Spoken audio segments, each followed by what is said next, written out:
Évangile de Jésus-Christ selon saint Marc 1, 21-28. Jésus et ses disciples entrèrent à Capharnaüm. Aussitôt, le jour du sabbat, il se rendit à la synagogue. Et là, il enseignait.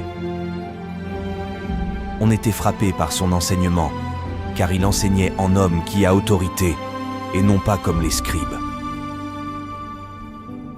Or, il y avait dans leur synagogue un homme tourmenté par un esprit impur, qui se mit à crier : « Que nous veux-tu, Jésus de Nazareth ? Es-tu venu pour nous perdre ? Je sais qui tu es. Tu es le Saint de Dieu. » Jésus l'interpella vivement. « Tais-toi, sors de cet homme. » L'esprit impur le fit entrer en convulsion, puis, poussant un grand cri, sortit de lui.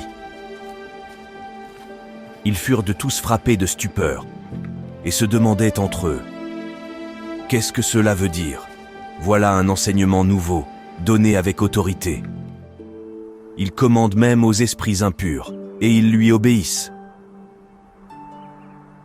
Sa renommée se répandit aussitôt partout, dans toute la région de la Galilée. Acclamons la parole de Dieu.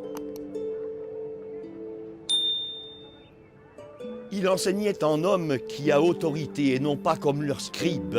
Un enseignement nouveau, donné avec autorité, nous dit l'Évangile ce matin. L'autorité de Jésus n'est pas comprise bien sûr à la 68arde comme une oppression, un esclavage, mais dans son sens premier étymologique, c'est-à-dire augere, auctoritas, faire croître. Jésus nous fait croître par son autorité.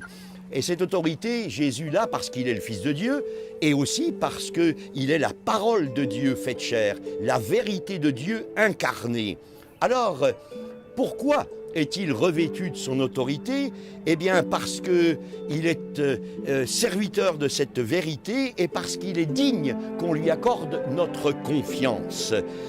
Pour que nous puissions croître nous-mêmes à l'image de ce que dit saint Paul, c'est-à-dire dans l'obéissance de la foi.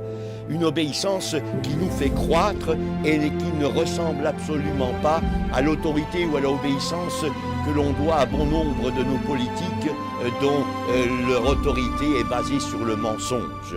Alors finalement, être amoureux de la vérité et obéir par l'obéissance de la foi, voilà le chrétien.